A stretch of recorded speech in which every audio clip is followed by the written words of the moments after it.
True life is not fellowship, it's discipleship. It's not living, it's life. It's not religion, it's kingdom.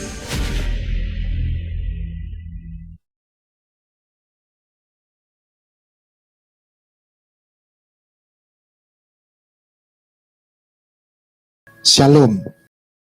Kita hidup di satu zaman masa yang tidak biasa. Untuk itu kita tidak boleh jadi orang biasa. Amin. Tokoh-tokoh Alkitab itu bukan sekedar orang hebat. Memang ada orang hebat juga. Buat saya Musa itu orang hebat. Kalau dia nggak ikut Tuhan tetap jadi orang hebat. Dia akan jadi pangeran Mesir. Tetapi yang membuat mereka mampu mengikut Tuhan kan dipanggil Tuhan. Betul. Tapi bukankah orang Israel juga dipanggil Tuhan? Setuju? 2 juta juga lihat mujizat. Saya mengambil satu kesimpulan, saya tidak katakan ini sebuah kebenaran mutlak. Hal yang paling menentukan pada akhirnya adalah sebuah hati yang berbeda. Karena Israel itu punya mengalami mujizat demikian hebatnya. Tiap hari lihat surga terbuka. Enggak pakai, kalau ngomong debu emas, enggak kecil-kecil itu turun itu roti bener. Rotinya malaikat. Lihat awan tiang api. Amin. Tetapi hati mereka gagal terjamah. Seekor ayam gak bisa dipaksa suka berenang. Betul? Kecuali dia ditransformasi jadi bebek. Kan begitu. Kalau nggak bisa. Ini jalan aneh buat manusia kita. Sadar nggak? Makanya Anda harus agak aneh. Kalau Anda nggak aneh, nggak bisa jalan di sini. Aneh dalam arti sebetulnya itu yang normal. Maka mintalah hati ini. Untuk kita bisa melewati zaman ini. Ya memang segala sesuatu tidak ada yang baru. Tetapi intensitasnya makin cepat. Memang ada gempa bumi. Memang ada gunung meletus. Tapi mungkin 10 tahun sekali. Sekarang gunung meletus hampir tiap tahun. Betul? Intensnya itu makin. Memang ada goncangan ekonomi. Tetapi tiap tahun itu seperti orang roller coaster. Pelaku bisnis tahu hal itu. Hari ini makin hari ada satu kata yang pasti, ketidakpastian. Di dalam bisnis. Bahkan bisnis yang sudah bertahun-tahun established. Itu goncang. Karena memang firman Tuhan berkata, semua itu goncang. Digoncang. Amin. Hari ini kelompok besar yang pemilik airline, saya nggak perlu sebutkan, yang bisa melakukan pembelian yang luar biasa. Dan itu bukan dia. Didukung oleh satu kelompok besar. Hari ini goncang. Dinosaurus punah. Tapi semut bertahan. Saudara, makanya Tuhan berkata, ketika badai itu, yang menentukan bukan bagusnya rumah itu. Kan begitu. Tapi fondasi yang gak kelihatan ini. Ada gereja yang marak, yang hebat. Tapi ketika goncang, itu goncang bisa. Ada gereja yang kelihatannya biasa-biasa. Tapi justru makin kuat. Aneh ya. Ternyata yang menentukan bangunan itu pada akhirnya fondasinya. Kalau bisa ya dua-dua. Fondasinya bagus, rumahnya bagus. Tetapi kalau milih salah satu, lebih baik rumahnya agak biasa tapi fondasinya kuat. Dibandingkan rumahnya kelihatan bagus, fondasinya rapuh. Ada orang yang ekonominya biasa, nggak punya utang. Ada yang ekonominya muter, utangnya banyak. Kan begitu. Nah itu fondasinya nggak kuat. Baik. Nah untuk itu, Anda harus mengerti bagaimana melewatinya. Saya makin disadarkan dalam membangun hidup rohani. Kita tidak boleh terjebak satu elemen. Kita harus mengerti bagaimana menggabungkan berbagai atau multi elemen menjadi satu.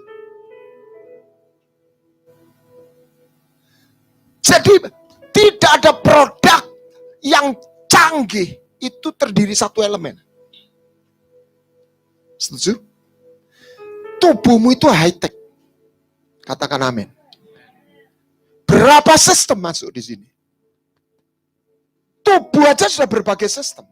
Sistem tulang, syaraf, pencernaan, apalagi pernafasan, peredaran darah, syaraf, hormon. Itu digabung jadi satu. Kalau ada satu sistem yang terganggu, tubuh terganggu. Betul? Dan Tuhan sebutkan satu ayat yang aneh. Orang yang tangannya besar sebelah, dia nggak boleh masuk bait suci. Jadi dia tidak seimbang. Nah, profil Kristus sebagai anak manusia yang mewakili kesempurnaan itu terdiri 4 elemen kalau dalam format ini. Dan yang mengherankan, yang kita harus paham, elemen itu sepertinya berparadok, berlawanan. Bagaimana ini sama-sama seperti 4 wajah di dalam serafim itu, pernah baca? Jadi anak lembu, bukan lembu loh, anak lembu, calf. Anak lembu itu seperti lamb, anak domba. Kan nggak punya tanduk. Disembelih juga nggak bisa melawan. Betul? Tetapi juga ada yang berwajah apa? Singa. Singa. Singa itu powerful. Yang ini menyerah. Nah, kita harus punya 2 ini digabung. Jadi kita perlu punya urapan doa peperangan. Tapi kita perlu tahu caranya nyembah, menyerah, dan mengisi. Kalau perang terus, bahaya. Ngisi terus juga nggak baik. Nggak pernah move. Contoh yang ini. Saya amati, Anda tuh kalau nyanyi, langsung main mayor terus. Buanter. Nah harus tahu cara, ada waktunya keras, deklarasi, ada waktunya whisper. Saya nggak bisa membahasakan terlalu tepat, tetapi ketika Anda bersuara terlalu keras, akan menghalangi justru rohmu tuh connect. Jadi suaramu itu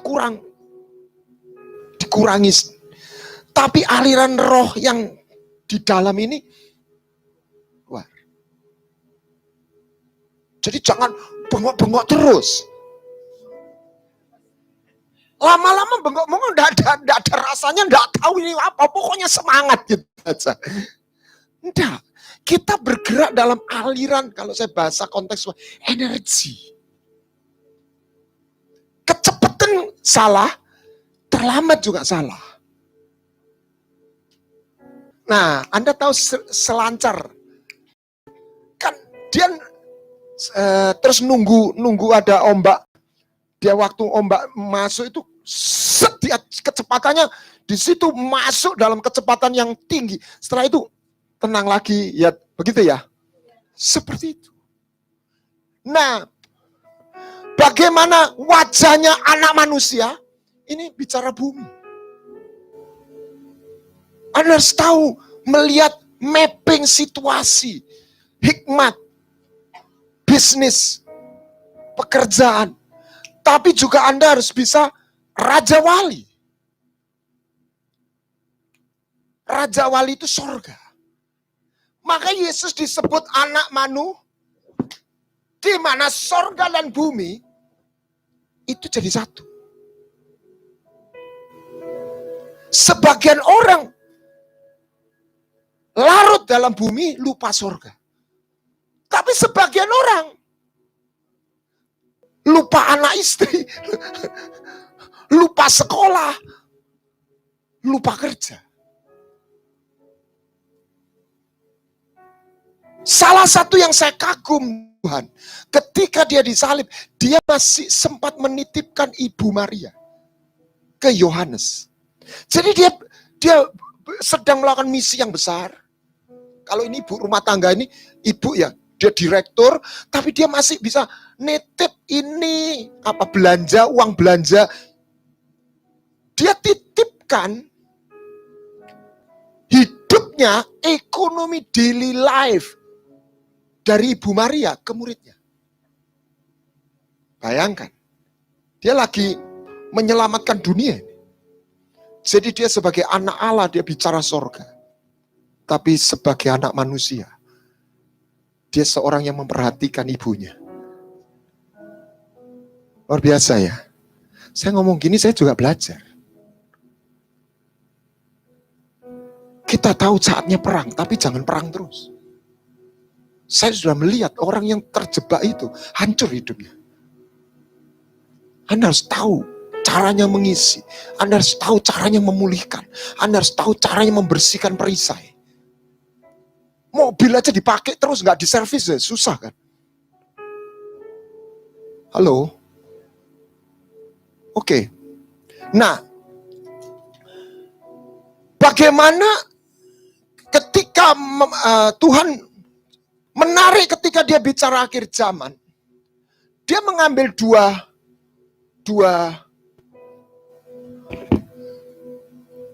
peristiwa. Seperti zaman Nuh dan seperti zaman Lot. Nah, yang saya dapatkan untuk zaman Nuh, Tuhan panggil orang pilihannya masuk. Betul ya? Tapi zaman Lot, dia panggil orang pilihannya keluar. Jadi Anda harus tahu caranya masuk dan keluar. Nah, Anda nggak cuma pinter masuk, nggak bisa keluar. Anda juga nggak bisa keluar, nggak bisa masuk. Makanya beliau berkata, akulah pintu, ia akan masuk dan keluar. Anda harus tahu di dalam kita menyembah, itu ada yang masuk. Tetapi untuk ini masuk, Anda juga harus tahu caranya mengeluarkan yang tidak perlu. Amin.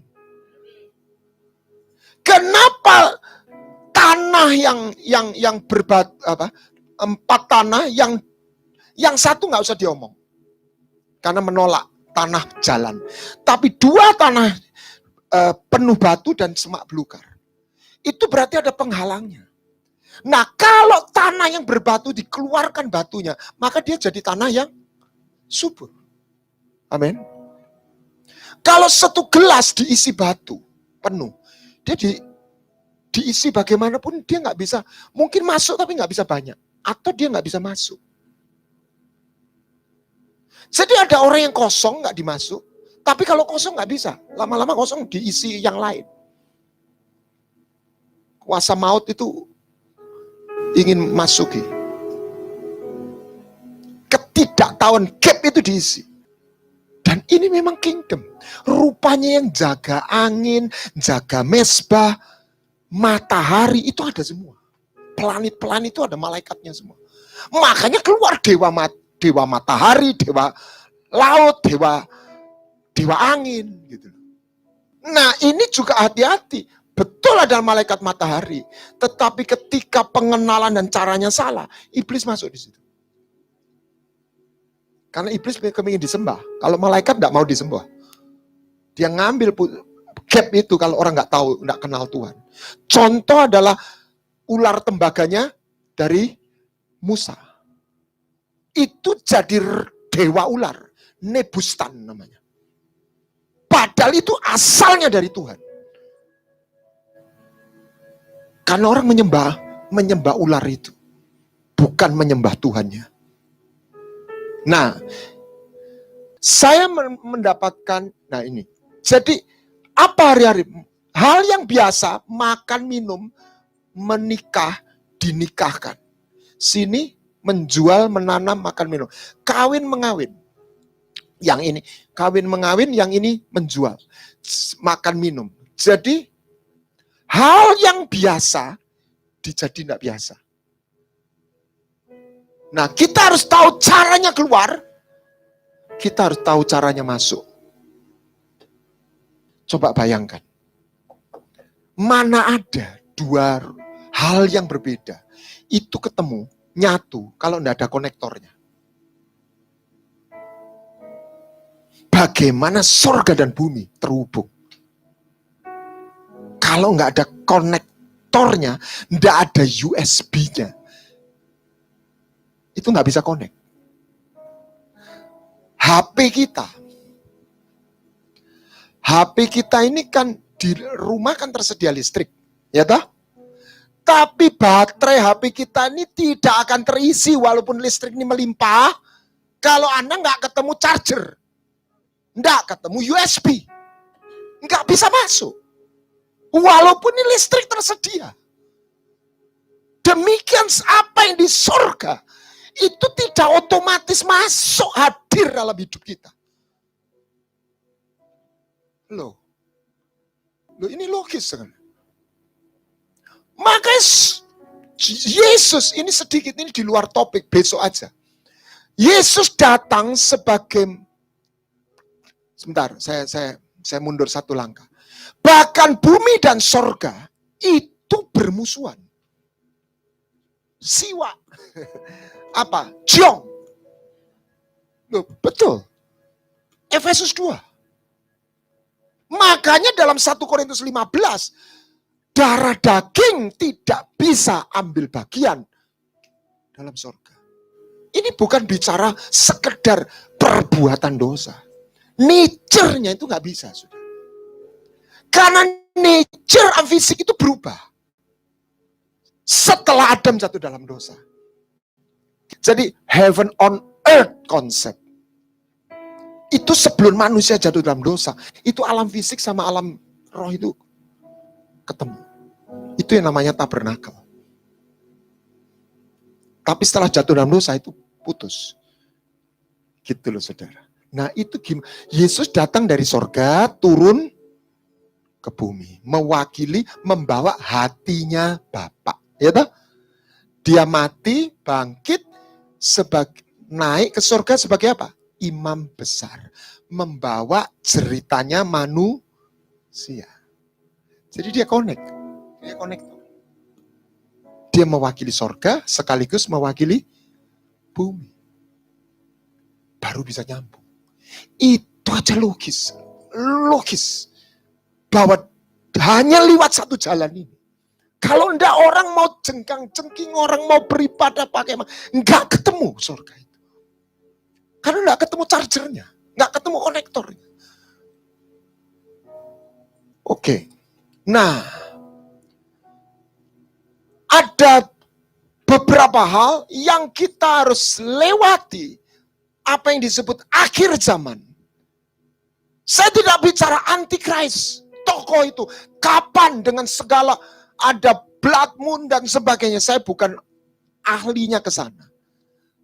Tetapi saya bisa katakan, orang sudah nggak usah mikir yang itu.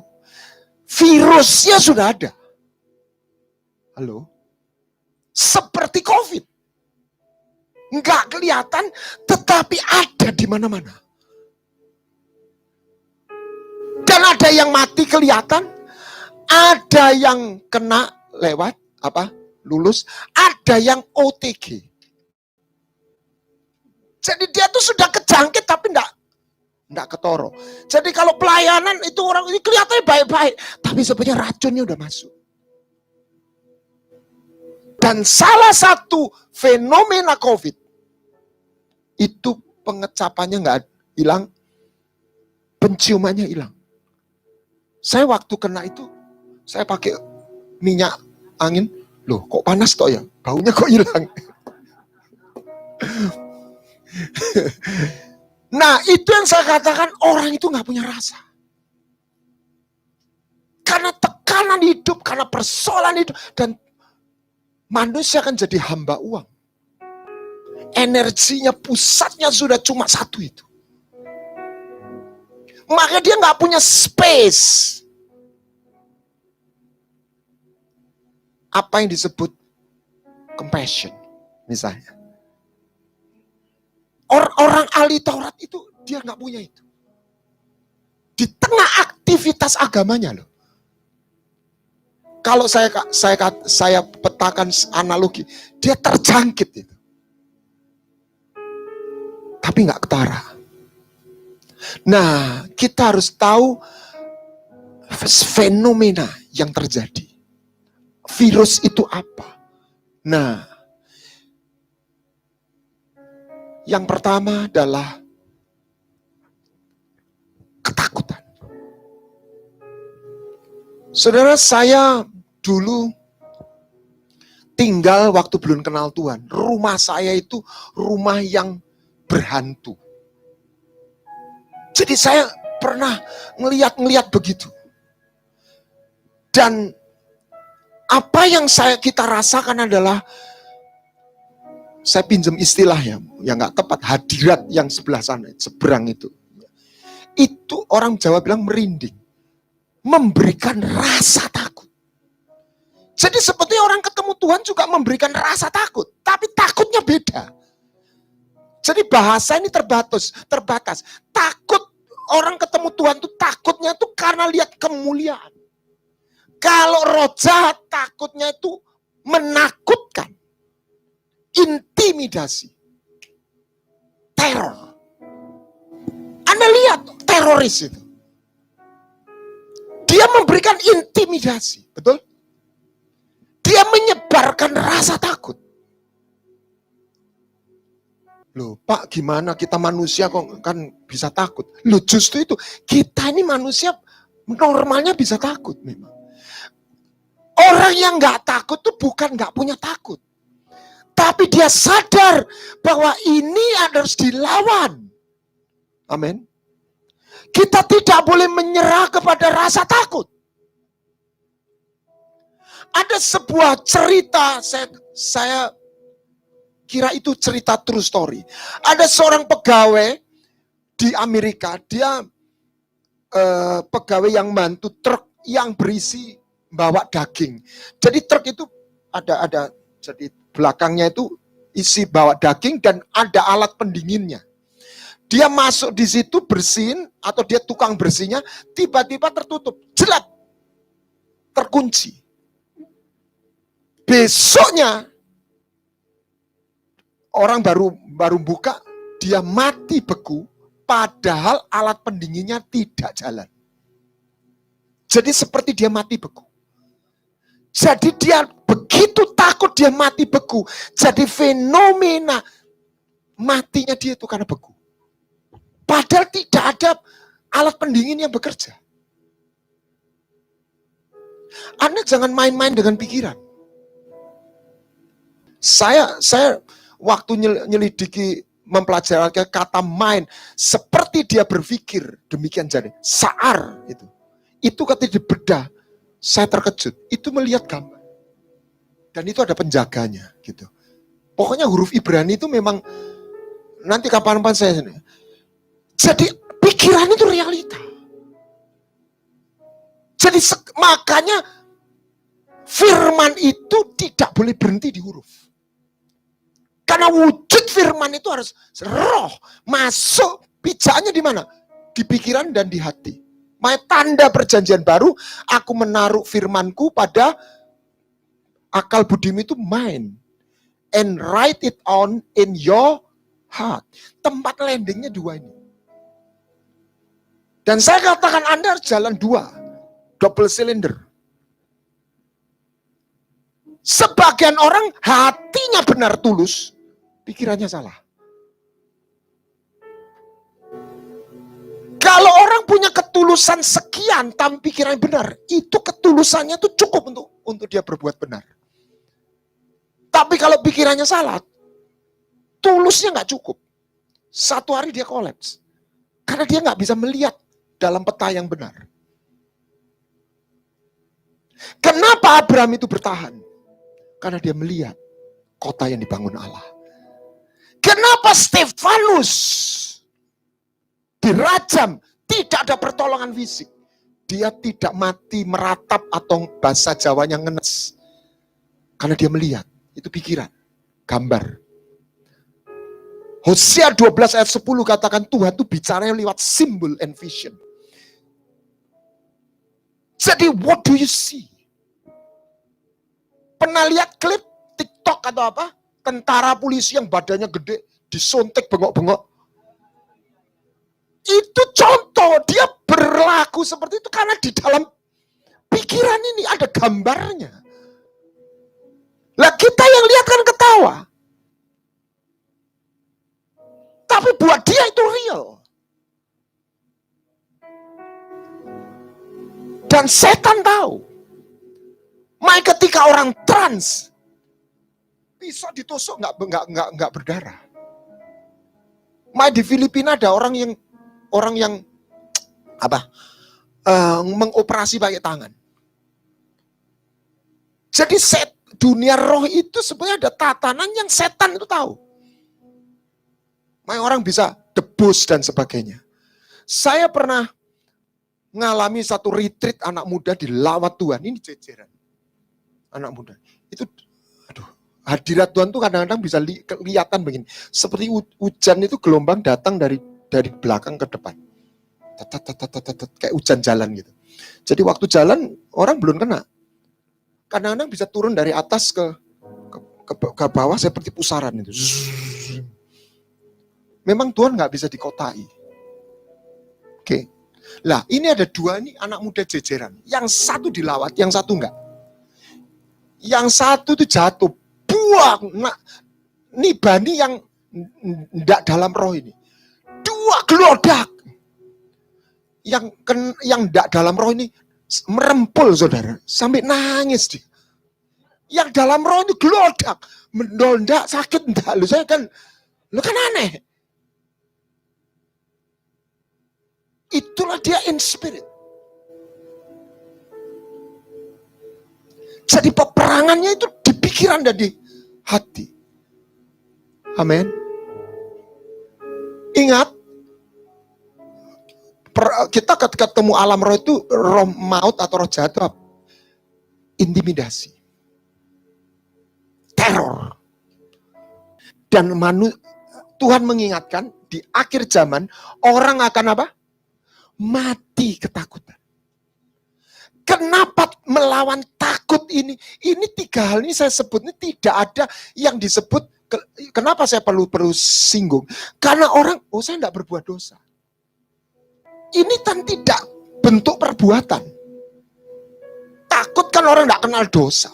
Bukan dikenal kalau berzina, membunuh itu dosa.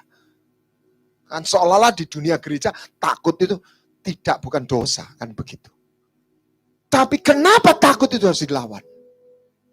Karena takut ini kok adiknya pengkhianat.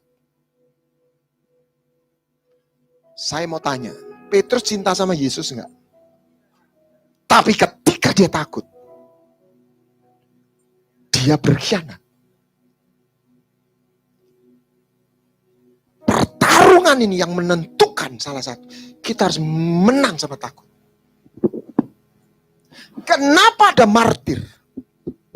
Martir itu, nah ini rahasianya. Jadi kenapa takut itu harus dilawan? Karena dia akan menuju kepada pengkhianatan. Kita nggak bisa setia ketika kita takut. Karena kita akan didorong, dikuasai, bertindak sesuai dengan rasa takut itu. Betul? Ingat, saya tidak katakan, saya tidak ajar, tidak takut. Bukan begitu. Orang Jawa punya pepatah. Ati karep dengkul kotean. Nggak bisa. Nggak takut, tapi sudah gini, udah. Saya nggak ajar, jangan takut. Bukan caranya bagaimana. Tapi kenapa kita harus melawan ketakutan? Kenapa seorang bisa jadi martir? Bisa menang sebenarnya. Karena dia melihat dengan iman dan kasih. Pertolongannya nggak datang. Lu martir itu kan pertolongan nggak datang. Kalau datang kan nggak jadi martir. Tapi mereka menang atas rasa takut. Saya ketemu pembimbing rohani, seorang ibu dari Kanada yang dipanggil khusus melayani di penjara. Penjara orang-orang yang dihukum mati. Saya pernah diajak ke Nusa Kambangan. Ketemu yang pembunuh bosnya Asaba itu. Penyelundup, pembunuh manusia yang minum darah. Wih, itu di situ semua. Tapi bisa lulut, bisa nurut semua sama ibu ini. Luar biasa. Nah, dia mendampingi, dia cerita. Dia kalau ada orang dihukum mati, dia diundang. Jadi dia lihat orang ditembak. Dia mendampingi Sumarsi yang peristiwa pembunuhan di Duku Kupang itu.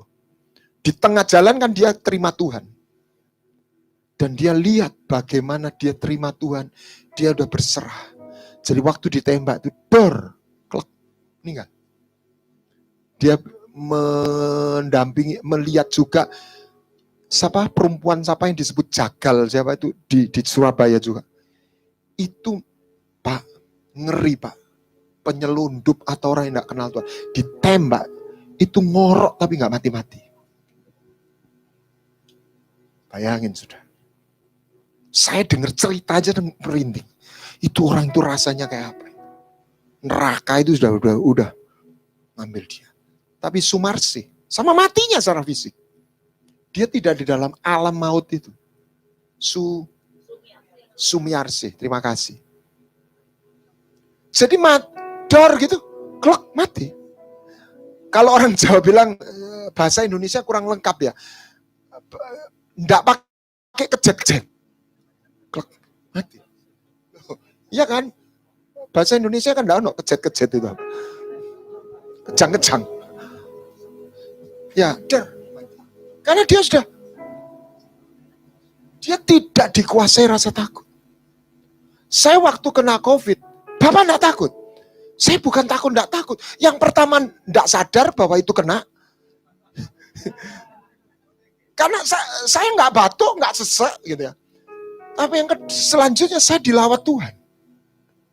Jadi saya katakan saya bukan pemberani atau pemberani. Saya enggak sempat takut atau enggak takut. Nah, bagaimana melawan takut? 2. Yang pertama adalah kasih. Bukan tekad kita. Anda harus mengalami kasih. Kasih itu membuat orang itu berani melawan, menantang maut. Karena firman Tuhan berkata kasih itu lebih kuat seperti maut. Makanya ada firman, hai maut, di mana sengatnya. Sengatnya itu rasa takut. Tapi saya ngomong begini, bukan saya pemberani Anda, bukan. Tetapi Anda harus melawan rasa takut. Kita semua punya rasa takut. Tapi kita tidak boleh menyerah dengan rasa takut. Kita harus memutuskan, tetapi keputusan kita tidak cukup tadi itu. Ati karep dengkul kotean. Nah, tetapi ketika hadirat kasih itu hadir, di situ ada energi, saya pakai kata energi yang melampaui akal. Damai sejahtera itu membuat Anda nggak takut. Bukan karena kita pemberani. Amin.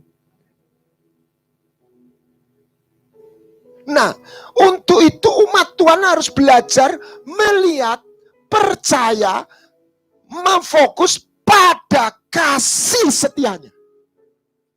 Bukan pada perbuatan kuasanya dulu. Saya khawatir ada banyak khotbah orang terjebak, oh nanti kuasa Tuhan ini. Masalahnya Tuhan tuh nggak bisa dikotak. Dan realita Tuhan tidak selalu secara fisik menolong. Oh, nggak enak ini khotbah begitu. Saya tantang begini. Ada ayat. Yesus mengasihi murid-muridnya. Dan dia mengasihi sampai akhir. Ada? Yohanes 13 atau berapa? Ayub berkata, bahasa Inggrisnya tuh, if I will trust you, aku tetap percaya sekalipun kau bunuh aku. Itu Ayub. Stefanus melihat Yesus. Dia tahu persis kesetiaannya. Ini keren banget. Stefanus tidak lihat Yesus duduk, betul? Betul? Lihat Yesus apa? Berdiri. Ini sang komandan, ini bicara kerajaan, ini bicara jenderal. Yang dia berdiri menghormati, dalam arti menghormati bukan menghargai prajuritnya yang mati buat dia. Dia menyambut. Cintanya aku sambut engkau. Cinta itu, kesetiaan Tuhannya dilihat Stefanus. Membuat dia, saya katakan mati dalam narkoba surgawi. Ekstasi. Orang karena narkoba itu kan begitu. Seperti seneng gitu. Keluar. Makanya jangan mabuk anggur dengan mabuk roh itu mirip-mirip. Analogi. Bukan mirip, analogi. Kita melawan takut itu dengan kasih. Terus. Nah, setelah kasih, keluar iman. Jadi masuk kasih dulu. Saya baru ngalami hal yang indah sekali. Saya kenal 2 bersaudara, liwat sangkakala dia minta didoakan, liwat telepon, saya doakan di komunitas saya, cepat-cepat pula, besoknya dia diganggu roh jahat, dia telepon, saya disiksa atau apa. Dia telepon tiba-tiba suaranya berubah jadi laki. Wih, ini ketemu demit bener saya. Dijemput sama adiknya waktu itu, ya yang masuk ke kampung, sampai akhirnya dia salaman. Waduh. Waktu itu saya mengalami kemarahan yang kudus. Ngamuk. Jahat ini setan, saya bilang gini. Kurang ajar. Ini orang sungguh-sungguh dikuasai kayak begitu. Karena ada pijaan di anaknya dukun. Jadi saya perang itu, saya panggil malaikat itu kayak ceritaan silat gitu. Saya minta api turun. Wah, panas. Kayak ceritaan silat begitu. Pak Junnya cuma nyanyi main gitar terus. Selesai. Jadi kalau orang fight itu saya nggak kasih kesempatan dia. Saya jab, saya hook, saya cecek gitu. Selesai. Dari punggungnya begini, tegak dia. Lepas ya. Wah, Pak Guana ya so ngamuk ya. Ya bisa lah, saya bilang. Saya ngamuk saya sama setan itu. Jahat sekali dia. Nah ini adiknya, akhirnya meninggal kena kanker. Ini kelepasan terjadi, sakitnya kok enggak sembuh. Tapi waktu dia mau meninggal tuh saya bisa ke Mojokerto, pas liwat saya ke rumah sakitnya, dan saya doain besoknya dia meninggal. Nah ini ada, dia WA saya, Pak saya tawar hati, saya lemah Pak, tolong didoakan. Saya doa, saya telepon dia, ayo Bu, doa, pandang kasih setianya. Saya enggak bicara kuasa Tuhan, saya bicara kesetiaan Tuhan. Faithful. Saudara, apa yang terjadi? Dia mulai ngalir, tiba-tiba dia teriak, Nangis dia di telepon. Aku nggak sendiri. Tuhan terima kasih Engkau gendong aku. Terus dia teriak-teriak gitu. Pak. Ini tangan saya ada, Pak. Saya dipegang Tuhan, Pak. Wah, saya yang gantian nangis. Aduh Tuhan, saya bilang gitu. Kok iso yo? Maksud saya nggak berhenti di supranaturalnya. Hati-hati dengan ketika kita nggak boleh terjebak berhenti kagum sama fenomena supranaturalnya. Di baliknya itu, saya melihat bukan, waduh ada tangan nih Mega. Saya melihat Tuhan kok bisa ya? Cintamu sama dombamu. Halo, ibu itu kan tidak dikenal orang. Ibu itu bukan orang kaya, bukan orang terkenal, bukan orang hebat. Tapi waktu dia berseru, dan dia membutuhkan kunjungan itu, sampai Tuhan tuh pegang tangannya. Dia teriak, Ade megang, saya dipegang ini Pak sama Tuhan. Kasih itu membuat dia gak kesepian, dia gak takut ya. Amin. Nah setelah itu terus iman. Setelah Anda dipenuhi kasih, percaya dengan kasihnya, Anda akan masuk apa yang harus dilawan. Jadi satu mengisi, satu mengusir. Jadi jangan langsung tenging dulu. Anda harus nyembah dulu. Amin. Lawan dia dengan iman. Yang kedua adalah sakit hati, kepahitan, pembunuhan. Banyak orang akan murtad dan mereka saling berkhianat. Dan banyak manipulasi. Sebagian jemaat, ada orang yang meninggalkan Tuhan karena dia merasa dimanipulasi oleh pendetanya. Dan orang saling berkhianat. Hutang nggak bayar, dan sebagainya, bawa lari, dan sebagainya. Karena makin banyaknya kedurhakaan dan pengkhianatan dan kemunafikan yang disingkapkan. Tuhan ingatkan, kasih kebanyakan orang akan dingin, tapi orang yang bertahan. Dan yang di Lukas, kamu akan diserahkan oleh orang tuamu. Saya tidak katakan ini untuk setiap orang. Tapi ketika orang di negara yang mayoritas agama seberang, dia berubah menjadi menerima Tuhan. Itu bukan cuma itu. Ayahnya sendiri membunuh anaknya. Tega, buat dia itu pengabdiannya kepada Allahnya mereka. Saudaramu, kaum keluargamu, sahabatmu. Saya melihat sendiri bagaimana seorang saudara tiba-tiba mengkhianati saudaranya. Dan saudara yang dikhianati sampai saya nggak mikir aja, nggak pernah mikir itu. Nah, bagaimana kita hidup di situasi seperti ini? Salah satu yang saya ambil contoh adalah Yusuf dan Tuhan Yesus. Dia dikhianati oleh saudaranya. Dan dia dikhianati oleh bosnya. Betul? Kalau Yusuf sakit hati, dia nggak akan sampai destiny.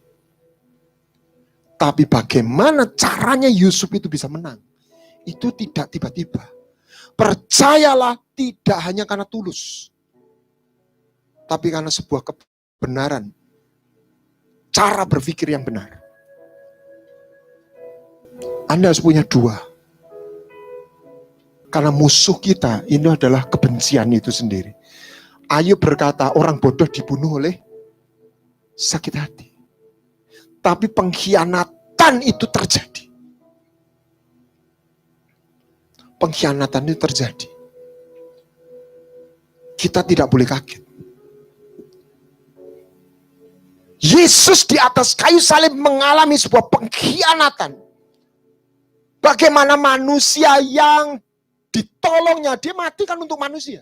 Manusia dulu. Kalau engkau anak Allah, kau turun. Diolok-olok. Bayangkan.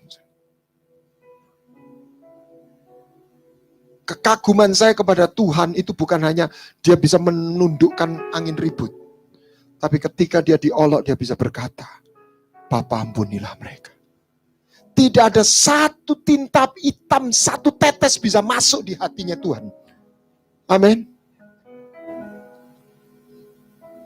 Nah, untuk itu Anda dan saya harus bisa mengolah rasa sakit ketika sakit datang karena dikhianati atau diperlakukan tidak semestinya. Sakit enggak? Tapi bagaimana rasa sakit ini kita tidak jadi racun, tetapi undang hadirat Tuhan. Seperti saya melihat waktu orang buat pupuk kompos itu. Kan kotoran-kotoran, tetapi dikasih bakteri, nutrisi. Ketika engkau punya rasa sakit, itu bawa di hadapan Tuhan.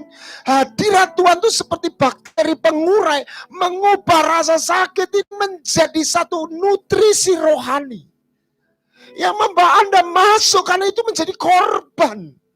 Anda bukan victim, bahasa Inggrisnya. Hitam lagi, dunia orang yang jahat menjadikan Anda kambing hitam, victim. Tetapi ketika Anda datang sama Tuhan, Anda menjadi sacrifice, bahasa Inggrisnya. Nah, sacrifice ini yang mengundang hadirat Tuhan. Makanya hati-hati sama orang. Sebab orang sengsara kalau jerit sama Tuhan. Saya dapat berkat waktu saya sengsara. Salah satu yang mengubah titik. Saya mengalami goncangan satu di saya masih ingat jam 3 pagi saya bangun dan saya tersungkur. Tuhan, saya tidak kuat. Saya bukan urusan uang, tapi buat saya kerja di sana itu seperti keluarga sendiri. Dan di dalam satu pusaran politik harus terlempar, bukan dipecat. Jadi saya merasa terbuang dalam sebuah keluarga. Bukan soal uang. Uangnya nggak seberapa di sana. Dan waktu saya menjerit, saya nangis. Saya bukan pelihat, saya itu pemikir. Tapi malam itu saya lihat. Dalam penglihatan bukan melek, tapi saya melihat sebuah vision. Saya nggak tidur. Saya lihat Yesus duduk dan berdiri, dan dia turun di depan saya. Dia mendatangi saya bukan karena saya puasa 40 hari. Bukan karena saya rohani. Karena saya teler. Saya menderita, tapi saya berseru sama Tuhan. Seperti Hana. Hana menderita, dia berseru sama Tuhan. Jadi kalau orang Chinese bilang krisis itu ada ancaman dan Jadi ketika orang menderita, dia responnya dia lari sama Tuhan. Dia menjerit sama Tuhan. Saya melihat di Alkitab, justru itu menjadi satu kesempatan. Dia mendapat mutiara. Saya mendapat favor, blessing itu ketika saya menjerit itu. Ya, orang bisa dapat blessing dari dia puasa 10 hari, 40 hari. Saya dapat blessing karena saya teler dan Tuhan itu sakno gitu ya. Dia datang. Dia ngomong. Jadi saya ngomong tuh seperti saya jadi ingat tulisannya Benny Hinn. Seumur hidup saya bicara sama Tuhan. Waktu dia datang di KKR-nya Kathryn Kuhlman. Hari itu saya tidak sedang bicara sama Tuhan. Saya sedang dengar Tuhan ngomong sama saya. Dan waktu dia berdiri di depan saya tersungkur dalam penglihatan itu, saya nangis kayak anak kecil. Dan dia ngomong. Saya satu demi satu kata-kata itu gak pernah lupa. Sama seperti Paulus disapa Tuhan. Kenapa engkau menganiaya aku? Tidak ada nilai khotbahnya itu tidak ada. Tapi menyapa. Tapi kata-katanya itu roh dan kehidupan. Dan Tuhan tuh santai aja ngomong. Tidak usah susah. Aku tahu susahmu. Aku bersamamu. Nggak usah susah ya. Pakai ya gitu. Dan yang saya flashback, saya bilang, kok pakai enggak ya? Kok enggak pakai tidak ya? Kok enggak pakai enggak? Oh, berarti Tuhan tahu saya orang Surabaya. Ya toh enggak itu orang Surabaya, ya toh. Kalau orang Jakarta kan enggak gitu ya. Kalau bahasa Indonesia resmi tidak. Tuhan itu enggak pakai kata tidak usah susah. Tidak perlu susah, enggak usah susah. Dia itu menyapa. Bukan karena saya rohani, bukan. Tapi saya dapat blessing. Karena saya tidak menjadikan rasa sakit ini menjadi kepahitan, kebencian.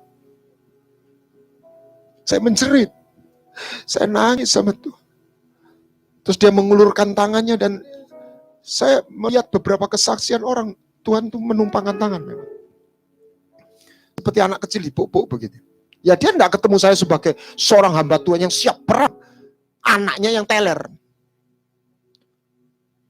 Aku akan memulihkan hidupmu. Sekitar 20-30 menit dia naik. Keadaan tidak berubah. But one thing I know. He stand beside me. Dia nggak buang saya. Sekalipun manusia buang saya. Dan jalannya waktu. Tanpa pembelaan. Seperti orang di sana itu akhirnya. Iya, orang ini tidak salah. Saya bukan membela diri. Hari ini saya diterima baik. Tapi jangan pernah mimpi. Anda nggak ketemu rasa sakit. Anda harus mengolah. Anda harus mampu menang sama rasa sakit. Sebab banyak orang akan saling berkhianat, sakit hati, saling membenci. Manusia akan makin egois. Manusia kehilangan rasa.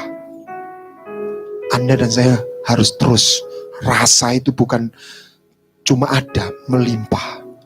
Belas kasihan. Yang ketiga, jaga dirimu dengan oleh pesta pora dan kemabuan. Kemabuan itu apa? Kemabuan itu sesuatu yang wajar, tapi menjadi berlebih. Makan anggur itu boleh, tapi Nuh makan anggur sampai mabuk. Dan ketika mabuk, dia nggak sadar, dia telanjang pun dia nggak sadar. Dia nggak malu. Jadi kalau kebencian itu rasanya sakit, kalau mabuk itu apa ya? Nikmat tapi bawa mati. Narkoba itu kan orang rasa nikmat, tapi pelan-pelan step by step itu rusak semua. Otaknya rusak. Pornografi itu kan orang lihat katanya diselidiki, ini nyata loh. Itu kerusakan di otak tuh melebihi orang narkoba. Enggak ada fisik loh. Enggak ada zat kimia masuk. Pikiran. Ketika orang-orang ketagihan pornografi, otaknya rusak. Itu namanya kemabuan. Ketika orang mabuk, ketagihan minum anggur atau whisky, livernya rusak. Dia nikmat. Ketika orang mabuk cari makan yang enggak karu-karuan, rakus istilahnya, hancur tubuhnya. Kita harus waspada dengan kemabukan. Hari ini sebagian orang stres karena enggak punya uang. Tapi sebagian orang karena uangnya melimpah. Kerjaan enggak jalan, enggak apa-apa. Tabungan banyak, depositonya aja sudah enggak kurang. Terus muncullah namanya hobi ngowes. Saya enggak anti ngowes loh ya. Tapi hari ini ada sebagian orang mabuk ngowes. Ngoleksi sepeda. Kalau enggak ngowes itu bagus. Tapi yang saya katakan, anggur merah itu bagus kalau Anda makan stick itu pakai anggur merah. Tapi secukupnya. Tapi kalau orang minum lebih takaran, itu namanya mabuk. Yohanes Sunardi kan selalu ngomong, secukupnya. Tapi hari ini, apa-apa bisa dibuat kemabuan. Saya punya anak rohani yang jadi staff saya. Dulu itu apa? Karena dia nggak punya bapak, ngumpulin boneka.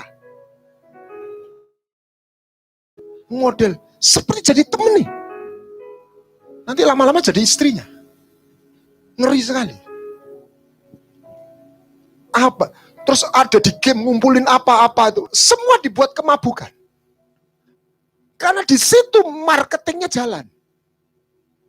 Hati-hati dengan kemabukan.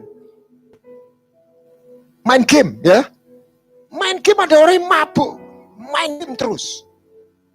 Apapun bisa dibuat mabuk. Ketagihan. Ibu-ibu yang ekonominya sudah perawatan. Udah cantik dibuat ini lagi diapain. Lama-lama wajahnya kayak topeng. Jadi bukan berarti sebaliknya ada orang yang nggak merawat ya. Itu juga enggak baik. Jadi semua itu ya balance.